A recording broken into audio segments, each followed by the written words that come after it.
नमस्कार दर्शकों, आप देख रहे हैं राजा सिंह के साथ यूपी हिंदुस्तान खबर। हर खबर में पैनी नजर, आपकी नजर मेरी खबर। जैसे देवरिया हत्याकांड हुई है, उस पर क्या कहना है आपका? देवरिया हत्याकांड या उत्तर प्रदेश के विभिन्न अंचलों में हो रहे हत्याकांड, इनको सबको अगर एक कड़ी में जोड़ लें तो एक ही इसका उत्तर होता है कि उत्तर प्रदेश सरकार लॉ एंड ऑर्डर पे बिल्कुल जीरो पे पहुंच चुकी है। एक हत्या होती है, एक व्यक्ति जो होता है जिला पंचायत से जुड़ा हुआ, वो जाता है, उसको मार दिया जाता है और उसके रिएक्शन में उसी गांव के बहुत से लोग जाकर कई लोगों की निर्मम हत्या कर देते हैं और निर्दोषों की भी हत्या करते हैं। तो ये इसको जंगल राज कहते हैं। इतने बड़े समय अंतराल के बीच में कहाँ गया थाना, कहाँ गया पुलिस और कहाँ गई मुख्यमंत्री की सरकार, जो कहते थे कि निर्दोषों की हम रक्षा करते हैं, निर्दोष हमारे राज्य में नहीं मारा जाएगा। मुझे बहुत अफसोस है कि मौजूदा सरकार हर स्तर पर फेल हुई है। लॉ एंड ऑर्डर इस समय जंगल राज में बदल गया है। जब सरेआम इस तरीके की हत्याएं होंगी तो जनता उत्तर प्रदेश से पलायन करने लगेगी। जैसे कल प्रतापगढ़ में शिवपाल जी का जनसभा थी, वहाँ पर कुछ भावुक लगे शिवपाल जी, उस पर क्या कहना है आपका? शिवपाल सिंह यादव भावुक हैं। और एक बात आप बताऊं, शिवपाल का नाम मैंने दिया है शिवपाल। तीसरा नेत्र अगर उनका खुल गया तो फिर बहुत बड़ा प्रलय आ जाता है। और कल का भाषण जिन लोगों ने भी देखा है या देखें, कितने दुखी होकर उन्होंने ये जनता के सामने कहा है कि अब अगर जनता पे अत्याचार हुआ तो तीसरा नेत्र खुलने में अब हमको देरी नहीं लगेगी। हर कीमत पर कार्यकर्ताओं की रक्षा होगी, आत्मसम्मान की रक्षा होगी, समाजवादी पार्टी की रक्षा होगी। समाजवादी पार्टी का कार्यकर्ता अब जेलों में नहीं घसीटा जाएगा, सड़कों पे नहीं कुचला जाएगा। अगर ऐसा होता है तो शिवपाल सिंह का असली रूप जो है भगवान शंकर के अवतार हैं और उनका तीसरा नेत्र खुलने पर ये सरकार क्या बड़ी बड़ी सरकारें नष्ट हो जाएंगी। जैसे देखा गया कल ईडी का छापामारी हुई है दिल्ली में, एक आम आदमी पार्टी के एक दिग्गज नेता संजय सिंह की गिरफ्तारी हुई है, उस पर क्या कहना आपका? ईडी एक हथियार है सरकार का।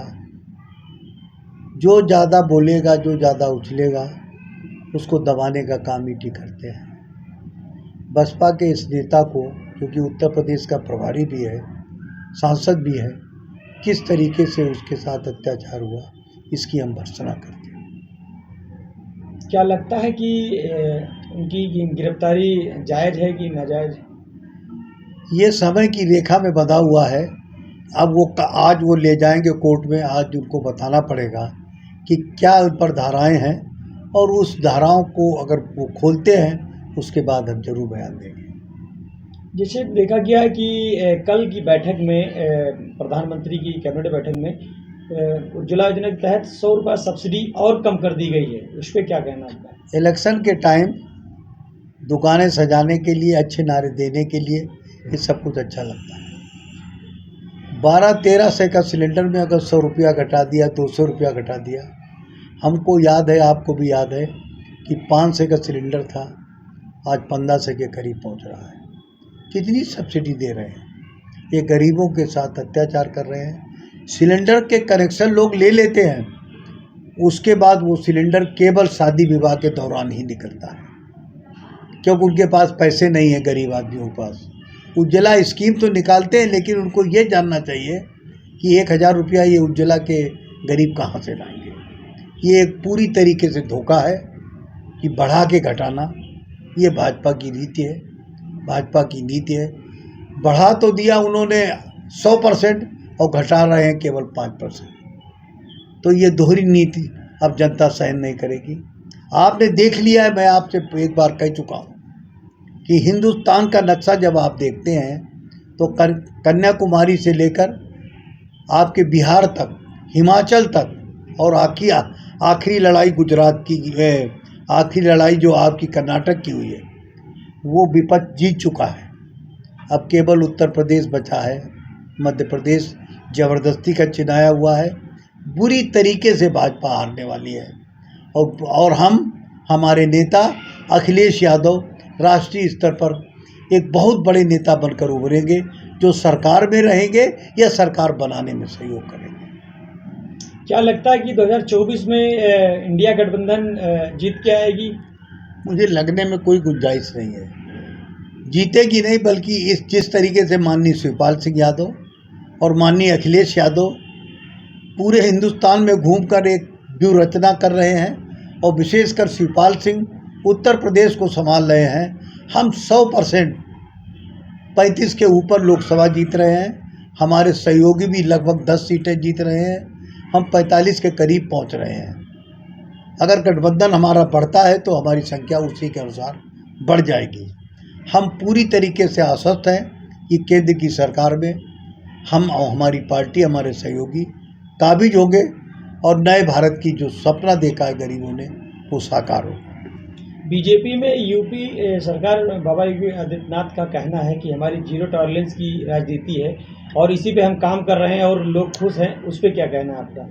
आदरणीय मुख्यमंत्री जी, आपको पिछले कई सप्ताहों से लग गया होगा कि आपकी पार्टी में भी आपसे जलने वाले बहुत लोग हैं। ये जो किस तरीके से लॉ एंड ऑर्डर की प्रॉब्लम है तो अधिकारी ही तो डिस्टर्ब कर रहे हैं। जब आपके अधिकारी बेलगाम हो गए हैं, आपके सरकारी तंत्र बेलगाम हो गया है, आईएएस और आईपीएस आपकी सुन नहीं रहे हैं, मंत्री आपकी सुन नहीं रहे हैं, तो आप सुशासन की बात कैसे करते हैं? आप जबकि चुनाव मोदी का भी पास में है और पूरी तरीके से मोदी जी फेल हैं।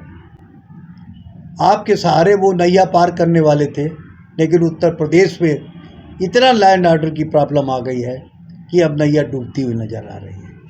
कहीं कहीं देखा जा रहा है कि बीजेपी के जो क्षेत्रीय पार्षद हैं, जिसे कानपुर में देखा गया कि एक मारते मारते उसकी आंख बाहर निकल आई, और उस पर क्या कहना है आपका? मैं किसी पार्षद के बारे में नहीं बोल रहा हूँ। मैं रिफ्लेक्शन देना चाहता हूँ सरकार का उनके अंदर इतनी ताकत आई हुई है, जो सरकार पूरी तरीके से फेल है कि वो सड़कों पर उतर कर उपद्रव कर रहे हैं। सड़कों पे जो तांडव करता है वो सुशासन नहीं होता है, वो कुशासन होता है।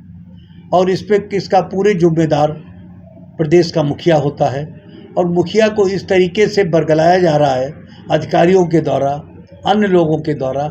उसके हाथ से लॉ एंड ऑर्डर की प्रॉब्लम दूर दूर तक कहीं नजर नहीं आ रही।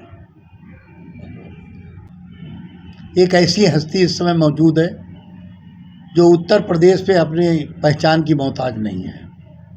पारसनाथ मौर्य हमारे भदोही के ही नहीं, पूर्वांचल के लौह पुरुष थे, और उनके पुत्र प्रमोद चंद्र मौर्य, जिनको मतलब जने कब इनको मेंबर ऑफ पार्लियामेंट होना चाहिए था, राज्यसभा में होना चाहिए था। लेकिन चापलूस लोग, कुछ लोग ऐसे होते हैं कि इस बिरादरी के ही नेता होते हैं कि वो नहीं चाहते हैं कि पारसनाथ मौर्य की ताकत उत्तर प्रदेश में आए और प्रमोद चंद्र मौर्य उस ताकत को अगुवाई करें। मैं चाहूँगा प्रमोद मौर्य से कि 2 शब्द आप कहें। बहुत बहुत धन्यवाद बड़े भाई आदरणीय राजेश यादव जी, आपका बहुत बहुत अभिनंदन है।